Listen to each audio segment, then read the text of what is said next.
Sure that I've got my spray certificate numbers. These are the contractor's certificate numbers. This is my agronomist that comes onto the farm. Did you have to go for a test? Yes. To Or work. did they come here? I had to go off to a test. I went down to Avebury to do a PA1 and PA2, which is PA1 is so that I can handle the chemical safely. PA2 is so that I can apply the chemical with my tractor mounted sprayer. I also have PA4W, which means that I can use a knapsack sprayer and go and spray, and the W means that I'm legally allowed to spray on water. All right, so I can spray a ditch out or something like that. I've just last year I did a PA4S, which means that I can now legally apply slug pellets to our countryside. Which So why the difference between you and a gardener? Because well, this is my argument. I can go and spray everything I like. I can put slug pellets in. And the where do you wash? I got no, And where do I'm you not wash the sprayer? certified, but I think. But where do you wash your sprayer? Where do you wash your sprayer after you've finished your knapsack? Yeah. Where's a knapsack sprayer? Where do you wash it? Well, for fear of being. Okay, we won't answer that one. I'll tell you where 99% of all people wash their sprayers is they then wash it by the outside tap and tip it down the drain. Yeah. We get the blame for it, all right? Because you can trace any chemical 1 part per billion parts of water. All right?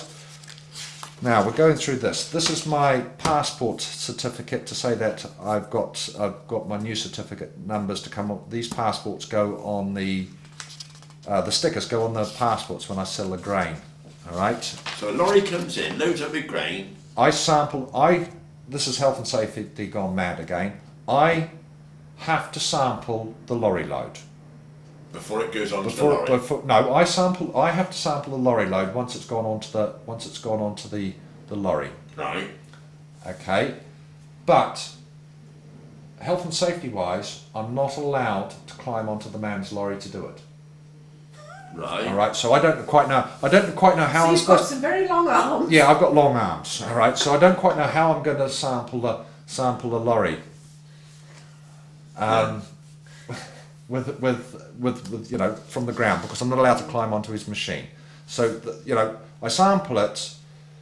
He then pulls his sheet over, and I give him a passport to say, this is what the crop hasn't had this, and it applies to all the legislation. Blah blah blah blah. So we go through those. Red tractor.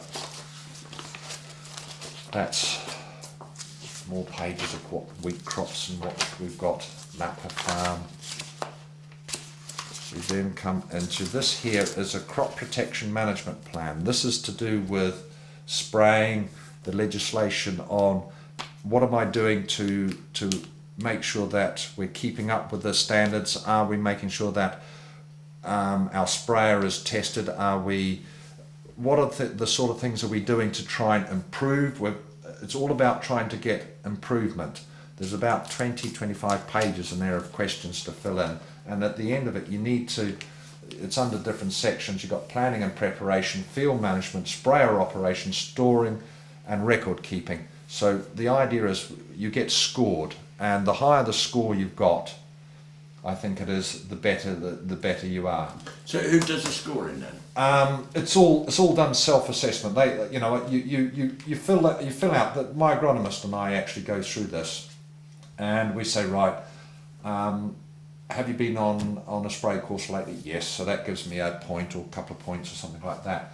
It goes about, when you talk about field management, we don't spray. We've got every field on the farm has got a 6 metre grass strip round it. They're not for Joe Public to walk their bloody dogs around. As they do. All right, which people think it's their God-given right.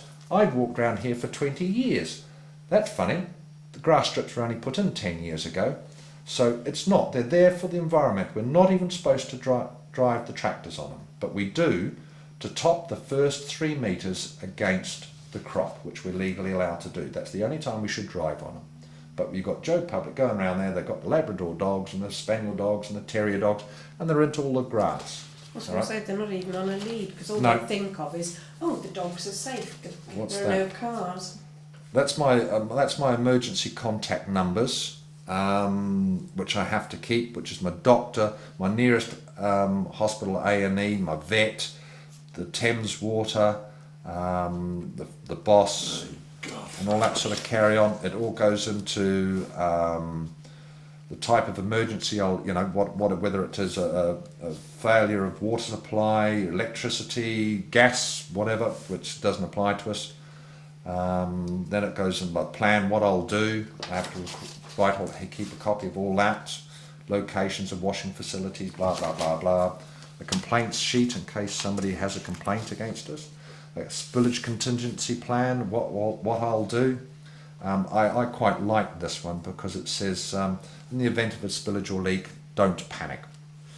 Turn off any running water, turn off any machinery or equipment, pour cat litter onto spillage or leak. Use sand if required from temporary bund to form a temporary bund around the spillage or leak. If unable to contain the leak or satisfied acceptably standard, contact the following. Bruce Lee, JCB digger. Dear oh dear. Which I actually think Bruce Lee is your brother's phone number. It is, isn't it? 850. It is, that's I right. know it is. He's down on my contingency plan as Bruce Lee, the JCB digger driver. All right.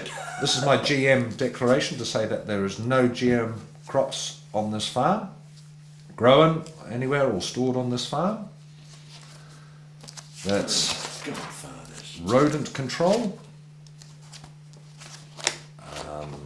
This is a letter that goes to the fire and rescue people to let them know that I'm storing fertiliser on the farm and how much I've got, and that's sent off every year. I have to send a letter to them, and then I have to send a letter to the Health and Safety Executive to let him know that I'm storing fertiliser on the farm. That's another copy that has to go off every year.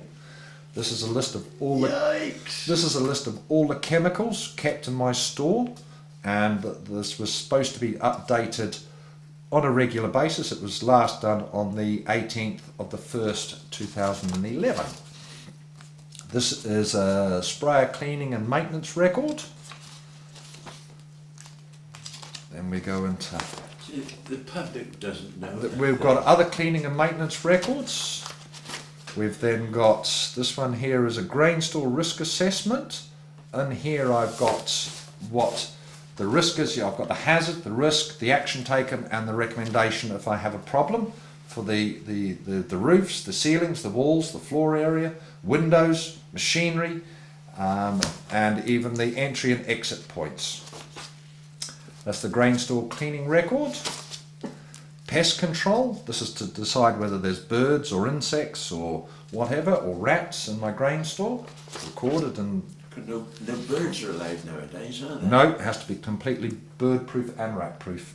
This is for a list of every trailer load that comes into the farm. It has the moisture taken of it, and it has to be recorded on what bin it is put in. You are joking. When you're harvesting... When I harvest, I record every trailer load, the moisture of every trailer load that comes in, and the location it has gone to. This is law. This is not so much recording the moisture of every trailer load, but it has to be recorded what field it's come from and which bin it's gone to.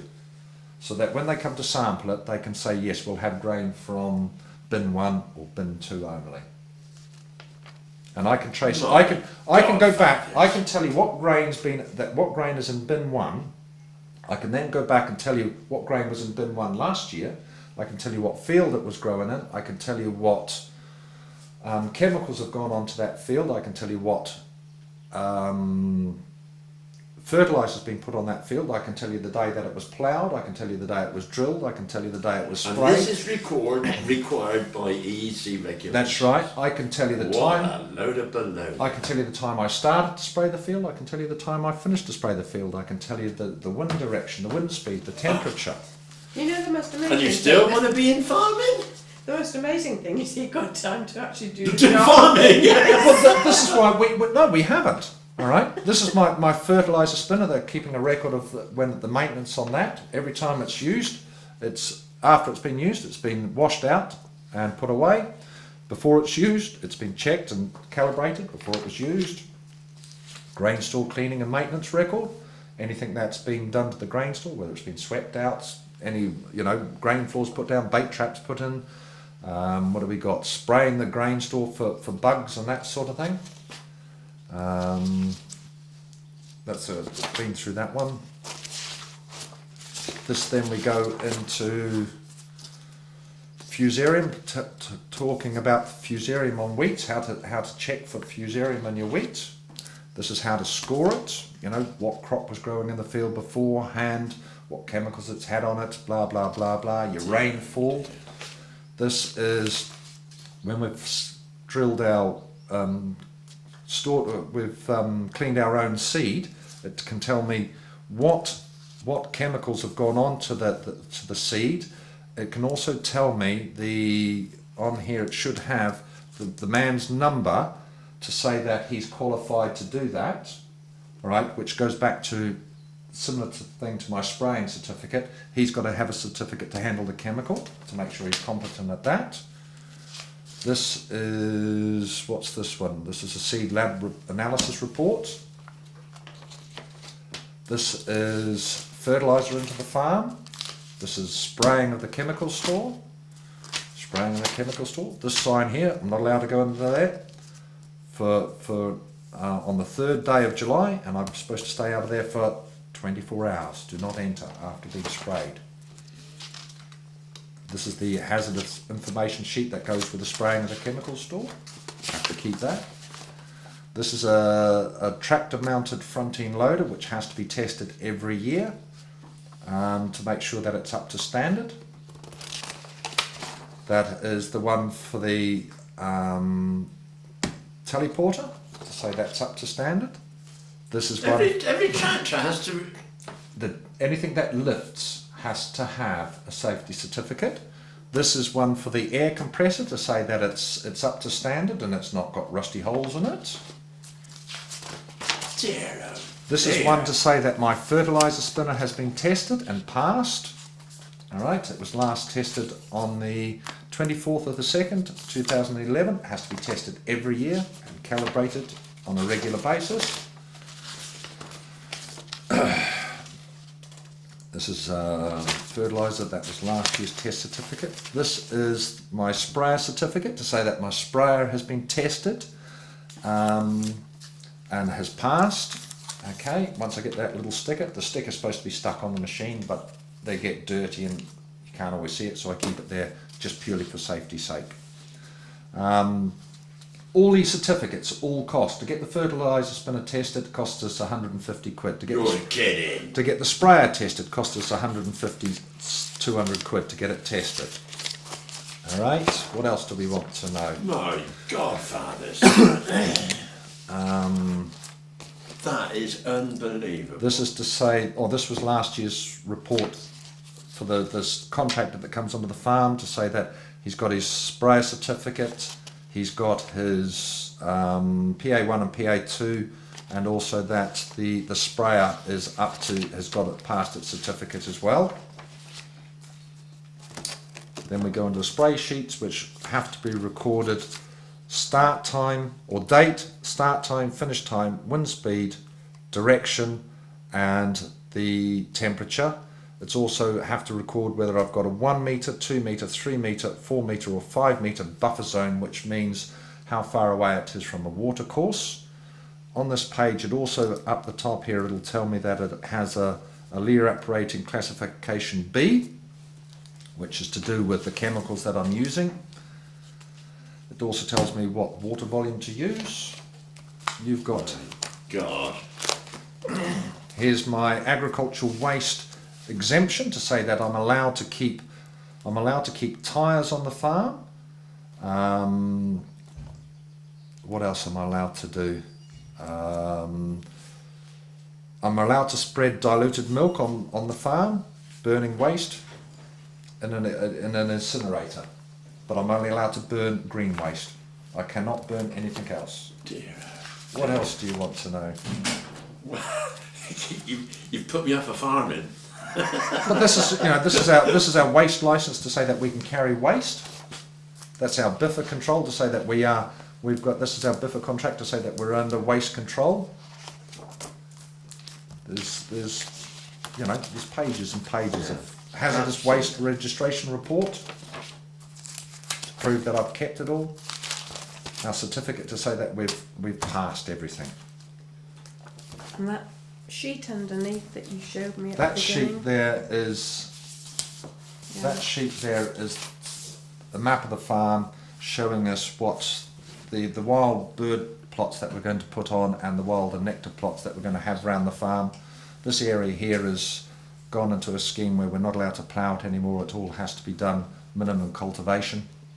These fields here are gone into arable reversion, which means they've been taken out of arable ground and they've been planted in wild grasses and flowers and that sort of thing, and they're basically, it's just a habitat for wildlife. You know, we're allowed to mow hay off them once a year. We're not allowed to cut it until the 15th of July. Till all Is of that so the seeds can drop? the seeds drop and ground nesting birds have all gone and that sort of carry on. So there's, you know, it's unbelievable. It's what they try to do at Bampton churchyard. Yes. Yeah. It wouldn't. To be fair, that wouldn't work there because the churchyard needs to be kept tidy. Absolutely. Good man, good man. We're on a different subject altogether there. That's right. But anyway, that'll do. One thing, Rob, do you think that's all worthwhile? Some of it yes, some of it no.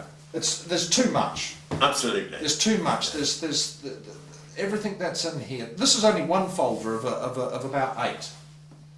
You know, I can go and I can tell you manure management plans, fertilizer action plans. There's folders and folders and folders, paperwork after paperwork after paperwork. Yeah. It's just not. Rob, after seeing all that, Rob, I'm not envious of you sitting on that tractor with a refrigerator in there, with all radio and telephone connections. I'm not envious of it. I enjoyed myself better sat on an open tractor with no bloody paperwork. I was the happier man of the two of us. I'm still happy. I'm still happy. Thank you very much, Robert, for Right. bringing us up to date. So we started with Tommy. He started age 14 in 1935 and here we are, 35 years old and farming today. Yeah, thank you very much. Lovely.